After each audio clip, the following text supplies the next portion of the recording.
दुर्योधन ने श्री कृष्ण का साथ क्यों मांगा और वासुदेव ने क्या कहा, इस विषय पर आधारित छोटी सी YouTube वीडियो स्क्रिप्ट के लिए नीचे एक विस्तृत और आकर्षक स्क्रिप्ट दी गई है। यह स्क्रिप्ट महाभारत के इस महत्वपूर्ण प्रसंग को कहानी के रूप में प्रस्तुत करती है, जिसमें संवाद, विषय भूमि और दर्शकों का ध्यान बनाए रखने के लिए रोचक तथ्य शामिल है।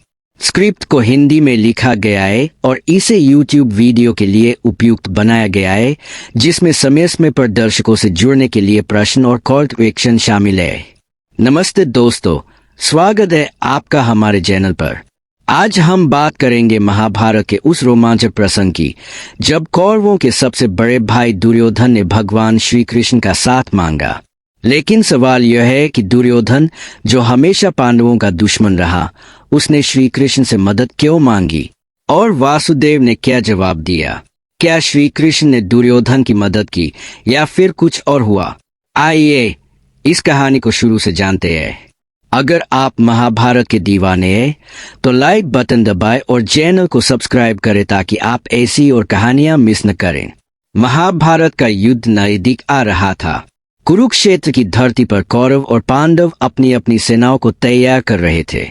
एक तरफ थे पांडव, जिनके पास धर्म, सत्य और उनके 5 भाई थे। दूसरी तरफ थे कौरव, जिनके पास विशाल सेना, शकुनी की चालबाजी और दुर्योधन का अहंकार था। लेकिन इस युद्ध में एक शख्स ऐसा था जिसके बिना कोई भी पक्ष जीत नहीं सकता था, और वो थे भगवान श्री कृष्ण, वासुदेव, द्वारकाधीश। दुर्योधन को पता था कि श्री कृष्ण की नारायणी सेना इतनी शक्तिशाली है कि वो युद्ध का रुख बदल सकती है, और पांडवों को भी श्री कृष्ण पर पूरा भरोसा था। लेकिन क्या आप जानते हैं, श्री कृष्ण ने पहले ही फैसला कर लिया था कि वो इस युद्ध में हथियार नहीं उठाएंगे। फिर भी दुर्योधन और अर्जुन दोनों ही श्री कृष्ण के पास पहुंचे। आइए जानते हैं ये मुलाकात कैसे हुई। दुर्योधन और अर्जुन का श्री कृष्ण से मिलन। द्वारका में श्री कृष्ण अपने महल में विश्राम कर रहे थे। सबसे पहले दुर्योधन वहां पहुंचा। उसका अहंकार और आत्मविश्वास चरम पर था। वो सोच रहा था, अगर मैं श्री कृष्ण की सेना ले लूं तो पांडवों का कोई मौका नहीं बचेगा। दुर्योधन ने श्री कृष्ण के कक्ष में प्रवेश किया और उनके सिरहाने एक कुर्सी पर बैठ गया, इंतजार करने लगा। थोड़ी देर बाद अर्जुन भी वहां पहुंचे, लेकिन अर्जुन का व्यवहार दुर्योधन से बिल्कुल अलग था। उन्होंने श्री कृष्ण के चरणों के पास विनम्रता से स्थान लिया और प्रतीक्षा करने लगे। जब श्री कृष्ण की नींद खुली तो उनकी नजर सबसे पहले अर्जुन पर पड़ी, क्योंकि वो उनके चरणों के पास बैठे थे। श्री कृष्ण ने मुस्कुराते हुए कहा, अर्जुन, तुम यहाँ कब आए?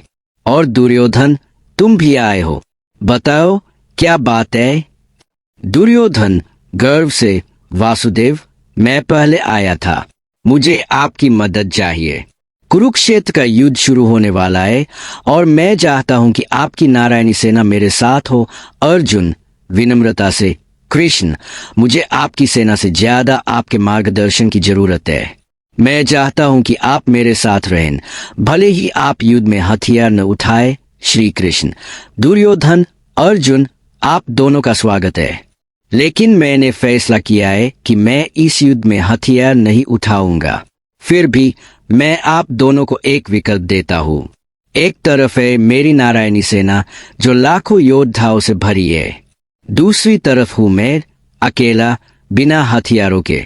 अब तुम्हें चुनना है, और क्योंकि मैंने अर्जुन को पहले देखा, उसे पहले चुनने का अधिकार है। दुर्योधन को यह बात पसंद नहीं आई कि अर्जुन को पहले मौका मिला, लेकिन वो मन ही मन खुश था, क्योंकि उसे लगता था कि अर्जुन सेना चुनेगा और उसे श्री कृष्ण मिल जाएंगे। लेकिन अर्जुन ने जो किया वो दुर्योधन के लिए हैरान करने वाला था। अर्जुन की पसंद और दुर्योधन की खुशी। दुर्योधन खुशी से झूम उठा। उसे लगता था कि उसने बाजी मार ली। लेकिन क्या वाकई दुर्योधन की जीत हुई थी या श्री कृष्ण की ये चाल थी? दोस्तों, आप क्या सोचते हैं? कमेंट में बताएं कि अगर आप दुर्योधन की जगह होते तो क्या चुनते, श्री कृष्ण या उनकी सेना? दुर्योधन ने श्री कृष्ण का साथ क्यों मांगा? अब सवाल यह है कि दुर्योधन ने श्री कृष्ण का साथ क्यों मांगा? दुर्योधन को श्री कृष्ण की शक्ति का अंदाजा था।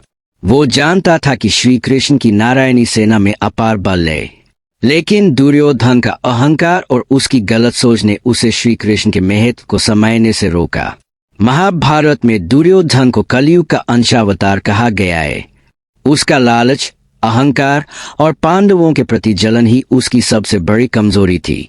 दुर्योधन को लगता था कि अगर उसके पास ज्यादा सैनिक होंगे तो वो युद्ध आसानी से जीत जाएगा, लेकिन उसे ये नहीं पता था कि श्री कृष्ण का साथ धर्म का साथ है और धर्म हमेशा जीतता है। दुर्योधन की एक और गलती थी कि उसने श्री कृष्ण की बजाय उनकी सेना को चुना।